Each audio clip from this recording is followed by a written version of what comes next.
نبی کریم صلی اللہ علیہ وسلم جب غسل فرماتے تو آپ پہلے اپنے دونوں ہاتھ دھوتے، پھر اسی طرح وضو کرتے جیسا نماز کے لیے آپ وضو کیا کرتے تھے۔ پھر پانی میں اپنی انگلیاں داخل فرماتے اور ان سے بالوں کی جڑوں کا خلال کرتے، پھر اپنے ہاتھوں سے 3 چلو سر پر ڈالتے، پھر تمام بدن پر پانی بہا لیتے۔ صحیح بخاری حدیث نمبر 248۔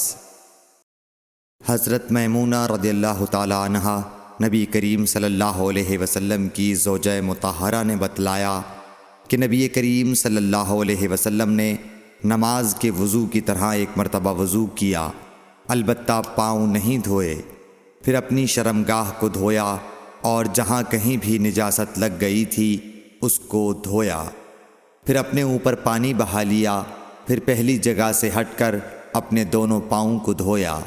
آپ کا غسل جنابت اسی طرح ہوا کرتا تھا۔ صحیح بخاری حدیث نمبر 249۔ حضرت عائشہ رضی اللہ تعالی عنہا نے بتلایا کہ میں اور نبی کریم صلی اللہ علیہ وسلم ایک ہی برتن میں غسل کیا کرتے تھے، اس برتن کو فرق کہا جاتا تھا۔ صحیح بخاری حدیث نمبر 250۔ ابو سلمہ اور حضرت عائشہ رضی اللہ تعالی عنہا کے بھائی حضرت عائشہ رضی اللہ تعالی عنہا کی خدمت میں گئے۔ ان کے بھائی نے نبی کریم صلی اللہ علیہ وسلم کے غسل کے بارے میں سوال کیا تو آپ نے سا جیسا ایک برتن منگوایا، پھر غسل کیا اور اپنے اوپر پانی بہایا۔ اس وقت ہمارے درمیان اور ان کے درمیان پردہ حائل تھا۔ صحیح بخاری حدیث نمبر 251۔ ابو جعفر محمد باقر نے بیان کیا کہ وہ اور ان کے والد جناب زین العابدین جابر بن عبداللہ کے پاس تھے اور کچھ اور لوگ بھی بیٹھے ہوئے تھے۔ ان لوگوں نے آپ سے غسل کے بارے میں پوچھا تو آپ نے فرمایا کہ 1 سا کافی ہے۔ اس پر ایک شخص بولا، یہ مجھے تو کافی نہ ہوگا۔ حضرت جابر رضی اللہ تعالیٰ عنہ نے فرمایا کہ یہ ان کے لیے کافی ہوتا تھا جن کے بال تم سے زیادہ تھے اور جو تم سے بہتر تھے، یعنی رسول اللہ صلی اللہ علیہ وسلم۔ پھر حضرت جابر رضی اللہ تعالی عنہ نے صرف ایک کپڑا پہن کر ہمیں نماز پڑھائی۔ صحیح بخاری حدیث نمبر 252۔ نبی کریم صلی اللہ علیہ وسلم اور حضرت میمونہ رضی اللہ تعالی عنہا ایک برتن میں غسل کر لیتے تھے۔ صحیح بخاری حدیث نمبر 253۔ رسول اللہ صلی اللہ علیہ وسلم نے فرمایا، میں تو اپنے سر پر 3 مرتبہ پانی بہاتا ہوں، اور آپ صلی اللہ علیہ وسلم نے اپنے دونوں ہاتھوں سے اشارہ کیا۔ صحیح بخاری حدیث نمبر 254۔ جابر بن عبداللہ رضی اللہ تعالی عنہ نے فرمایا کہ نبی اکرم صلی اللہ علیہ وسلم اپنے سر پر 3 مرتبہ پانی بہاتے تھے۔ صحیح بخاری حدیث نمبر 255۔ جابر بن عبداللہ نے بیان کیا کہ میرے پاس تمہارے چچا کے بیٹے، ان کے مراد حسن بن محمد ابن حنفیہ سے تھی، آئے۔ انہوں نے پوچھا کہ جنابت کے غسل کا کیا طریقہ ہے؟ میں نے کہا، نبی کریم صلی اللہ علیہ وسلم 3 چلو پانی لیتے اور ان کو اپنے سر پر بہاتے تھے، پھر اپنے تمام بدن پر پانی بہاتے تھے۔ حسن نے اس پر کہا کہ میں تو بہت بالوں والا آدمی ہوں۔ میں نے جواب دیا کہ نبی کریم صلی اللہ علیہ وسلم کے بال تم سے زیادہ تھے۔ صحیح بخاری حدیث نمبر 256۔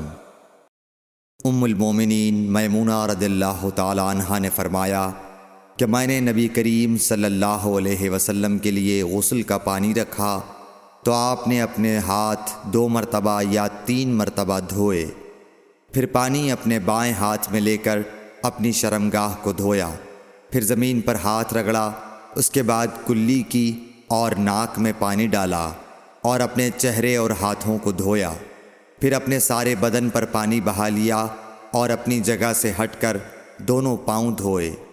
صحیح بخاری حدیث نمبر 257۔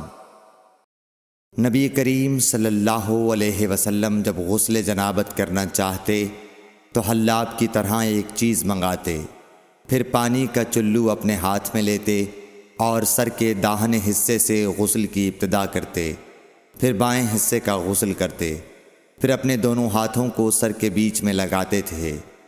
صحیح بخاری حدیث نمبر 258۔ ام المومنین میمونہ رضی اللہ تعالی عنہا نے بیان فرمایا کہ میں نے نبی اکرم صلی اللہ علیہ وسلم کے لیے غسل کا پانی رکھا تو پہلے آپ نے پانی کو دائیں ہاتھ سے بائیں پر گرایا، اس طرح اپنے دونوں ہاتھوں کو دھویا، پھر اپنی شرمگاہ کو دھویا، پھر اپنے ہاتھ کو زمین پر رگڑ کر اسے مٹی سے ملا اور دھویا، پھر کلی کی اور ناک میں پانی ڈالا، پھر اپنے چہرے کو دھویا اور اپنے سر پر پانی بہایا، پھر ایک طرف ہو کر دونوں پاؤں دھوئے، پھر آپ کو رومال دیا گیا لیکن آپ نے اس سے پانی کو خشک نہیں کیا۔ صحیح بخاری حدیث نمبر 259۔ نبی کریم صلی اللہ علیہ وسلم نے غسل جنابت کیا تو پہلے اپنی شرمگاہ کو اپنے ہاتھ سے دھویا، پھر ہاتھ کو دیوار پر رگڑ کر دھویا، پھر نماز کی طرح وضو کیا، اور جب آپ اپنے غسل سے فارغ ہو گئے تو دونوں پاؤں دھوئے۔ صحیح بخاری حدیث نمبر 260۔ حضرت عائشہ رضی اللہ تعالی عنہا نے فرمایا کہ میں اور نبی کریم صلی اللہ علیہ وسلم ایک برتن میں اس طرح غسل کرتے تھے کہ ہمارے ہاتھ باری باری اس میں پڑتے تھے۔ صحیح بخاری حدیث نمبر 261۔ حضرت عائشہ رضی اللہ تعالی عنہا نے فرمایا کہ جب رسول اللہ صلی اللہ علیہ وسلم غسل جنابت فرماتے تو پہلے اپنا ہاتھ دھوتے۔ صحیح بخاری حدیث نمبر 262۔ حضرت عائشہ رضی اللہ تعالی عنہا نے کہا کہ میں اور نبی کریم صلی اللہ علیہ وسلم دونوں مل کر ایک ہی برتن میں غسل جنابت کرتے تھے۔ صحیح بخاری حدیث نمبر 263۔ نبی کریم صلی اللہ علیہ وسلم اور آپ کی کوئی زوجہ مطہرہ ایک برتن میں غسل کرتے تھے۔ صحیح بخاری حدیث نمبر 264۔ میمونہ بنت حارث رضی اللہ تعالی عنہا نے کہا کہ میں نے حضرت صلی اللہ علیہ وسلم کے لیے غسل کا پانی رکھا اور پردہ کر دیا۔ آپ نے پہلے غسل میں اپنے ہاتھ پر پانی ڈالا اور اسے 1 یا 2 بار دھویا۔ سلیمان اعمش کہتے ہیں کہ مجھے یاد نہیں راوی سالم بن ابی الجعد نے تیسری بار کا بھی ذکر کیا یا نہیں۔ پھر دانے ہاتھ سے بائیں پر پانی ڈالا اور شرمگاہ دھوئی، پھر اپنے ہاتھ کو زمین پر یا دیوار پر رگڑا، پھر کلی کی اور ناک میں پانی ڈالا اور چہرے اور ہاتھوں کو دھویا اور سر کو دھویا، پھر سارے بدن پر پانی بہایا، پھر ایک طرف سے رکھ کر دونوں پاؤں دھوئے۔